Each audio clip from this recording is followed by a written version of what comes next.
So, guys, now I am in Krati, in this beautiful street which survived the war and colonial period, and it has these beautiful French planted trees. And I'm gonna be talking about the tourism and the hotel industry. So, in the first part, I'm gonna explain you what is the hotel industry and what is the tourism from the sociological perspective.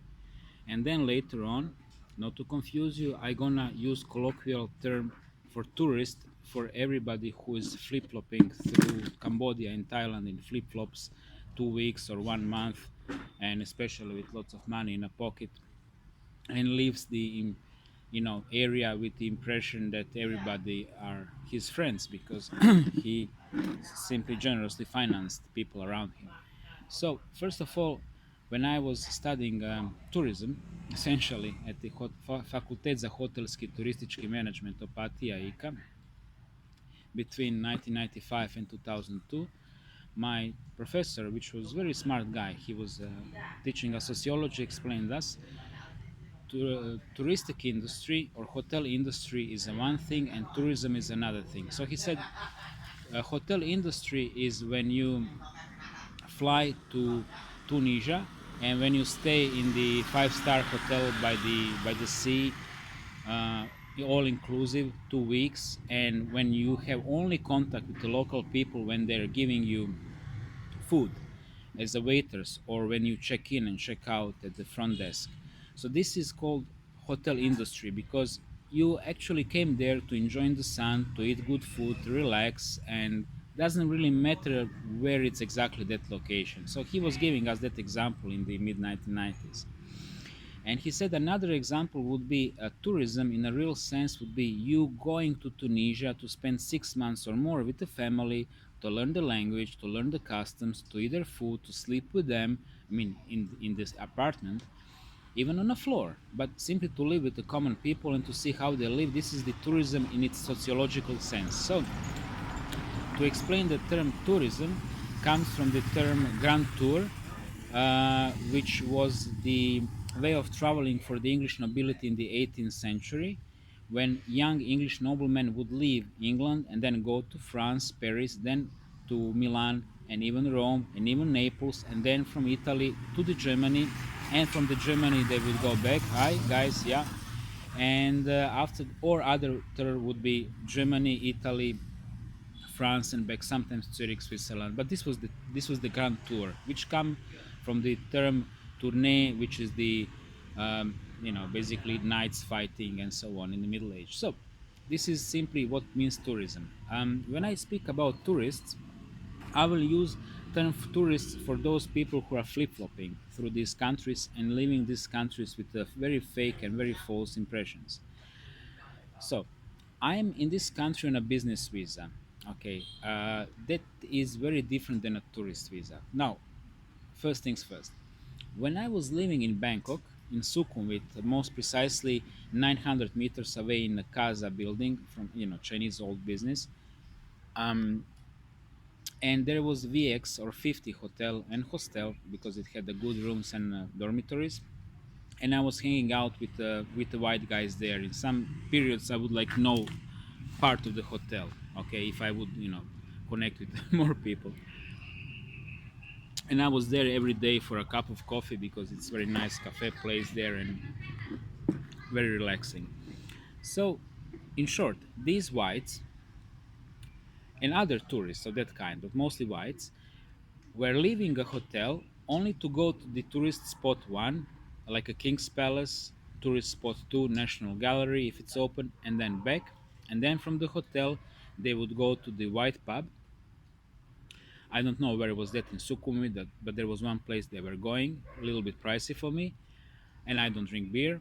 And then they would come drunk back to the hotel. They would wake up at 12 o'clock. They would start eating, and slowly, and then they would get drunk again next day, and then eventually they would go all again to some tourist hotspot, and then they would leave place and then go to another town and then repeat that tourist routine. So every day I was going to the Prakanong market. This is very important example. Prakanong market in Bangkok is the best place for shopping in my experience.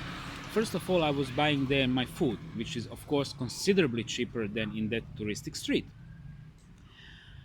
considerably cheaper, and that was like wow, cheaper than the restaurants where these guys been eating. Okay, so you can buy papaya, 30 baht, 75 cents. You can buy mango was like anywhere like again 75 cents, 1 euro, 1 euro, a little bit more. So it was a great place for shopping. Another thing is in Thailand you can buy really quality products and shit, but quality products as well. Good Levi's for $10, good Lee jeans in all colors for $10, boat and sea shirts for $10 each, and cheap shirts for $2 as well. But these are veterans of many washings and many workings in a school. Good shirts. You can also buy. I bought myself a Gore-Tex NATO boots second hand for $20, and they lasted me more than 1 year. And I was hoping to buy new ones for 50 euros. By the way, 50 euros Gore-Tex NATO standard boots, excellent boots. Second-hand boots, 10, $20. Nikes in good shape, second-hand, $20. BB guns, never bought one, but I was playing with them, 100 euros per average. Samurai swords, all kinds of swords, by the way, very cheap. I was really tempted to buy, but I was very broke at the time. But now when I go back, for $10 you can really buy yourself a good quality katana. So in short, that place was not only good for shopping, but it was also good for exploring Bangkok. One boat ride from there to my favorite tattoo salon where I was buying ganja for 50% of the price, which is in Cambodia. Not that good, but very cheap. Was only 20 cents, 10 baht. Cool ride, cool people on a boat. They would normally stop you in a couple of places. One of those places was where place like a shrine where the ghost of some woman was appearing. So locals went there, charming place. So in short, I was offering these tourists all these things. However, they always said no from one major reason. Major reason was these stops were not in the Lonely Planet. They were not in the classical tourist guidebooks backpackers carry on them, and therefore they absolutely had no confidence into going to these places. It was way too weird for them, although it was walking distance plus 10 baht ticket. So this is the difference between people who are flip-flopping through the Asia and me who's living there. And because I was going to that market day and night, I was also going there during the night to smoke joints by the canal. And people say it's not safe area. I would say it's pretty safe area. I was using my intuition. I never had a major problem. Nothing close to the Phnom Penh. Bangkok was much more safer than Phnom Penh. Much more safer, apart from the stray dogs. Stray dogs, Sukhumvit dogs, are animals which are biting off your fingers and your toes, and this is the fucked up part of the Sukhumvit of the Bangkok. Really, this is the fucked up part. So, this is the difference between me and a tourist. Tourist is somebody who is always on a line of the tour path, straight line. He cannot diverge from that line and be part of the society. Because when you are part of the society, then you understand one thing. Guys, 5 years ago when I came to Southeast Asia, I was wearing, closed toe but plastic, sandals. Um, I had this Swiss knife on me. I still have it, which helped me with the normal dogs to fight them off, but it did not help me with the very dangerous dogs. When I was faced with the alpha dogs, which been really, psychopathic tendency of a dog which is not scared of waving with this, then I was held by the local people. Well, thank you very much, Kopung Kraptai. I'm really grateful for helping me with stray dogs, or essentially your dogs. So this is the thing I learned along the way, that life is tough. It can be dangerous. I was attacked in the Phnom Penh 3 times, three robberies, attempt robberies. I was twice very closely. I survived the impact with the car, once on a road, and one when guy was leaving the parking place. I was maybe like I would say maybe tens of thousands of times, or maybe hundreds of thousands of times attacked verbally. Farang, Pakaoi, Farang Chkai, Niakao, Lekleo, Pa, and so on. All of it.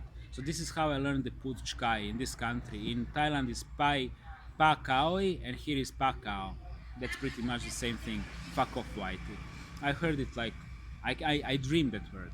So, and I'm always very. I mean, when it's flying around, I'm not gonna take my camera and start filming the crowd because my instinct is telling me just to move away from the group. This is group thing, male group aggressive, territorial. Again, always same principle. Psychopathic element inside, which is directing other people.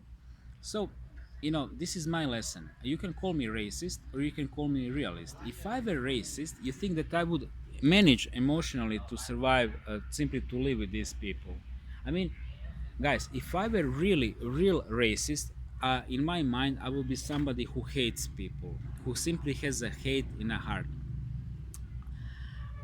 I do have, how to say it, results.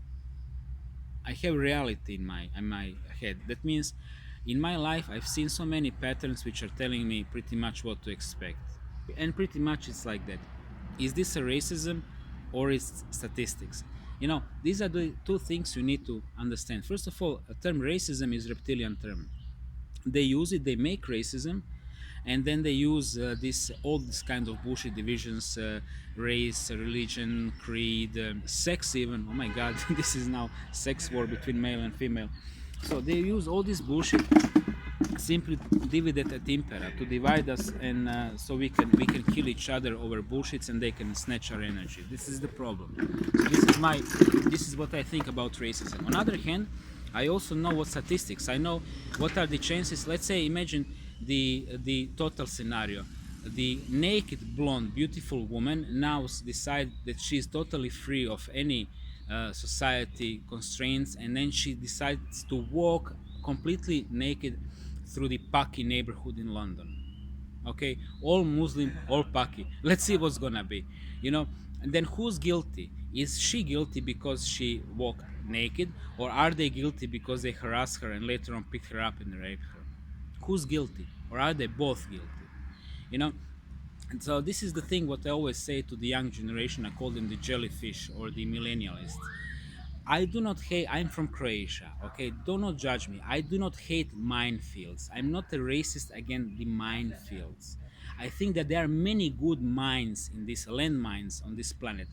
However, if I see the napis mine and danger and the skull and bones, and that means the minefield, and there are like 100 million or 120 million mines still in Croatia, I'm not gonna walk over that minefield because of my prejudice, because I know what mine can do to a foot if you step on pate, small one, just to break your foot, or if you step on the Himmelfeld mine, which is basically anti-tech mine, with the pate mine, which is designed to get you to the heaven immediately. It's a psychological mine as well. And anything in between. We've been producing them, we've been exporting them, and we've been planting them in our ground. So that goes for the racism as well. I know what is reality of life. That's all I have to say about these things, okay? And oh, nice haircut. Hello. Oh, no, thank you guys. Have a nice day. Oops.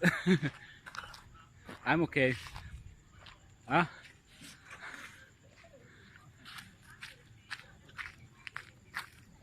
My phone.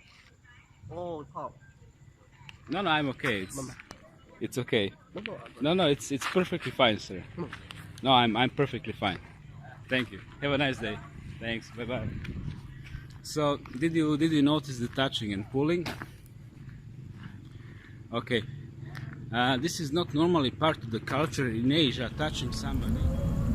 8:05. Now check this out. Weird feeling of being watched, and like 3-4 regular guys, but like street type. And this is zoned.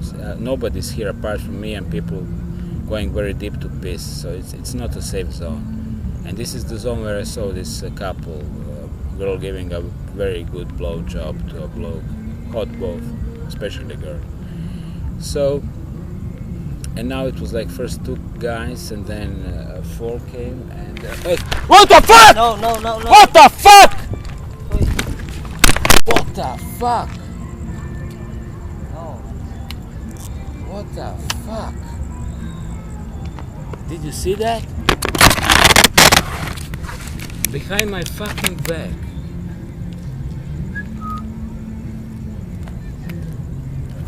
No. Behind my fucking back. Behind my fucking back. Fuck. Fuck. I don't know, did you see that? Like really Lupus in fucking fabula. This is not my actor. Guy simply behind me, I moved. He was like with a hand to my bag. and now he's like checking out the guys I was talking about. The guys up. Okay, I was talking about these guys. Now it's time to fuck off. I have my teaser on me.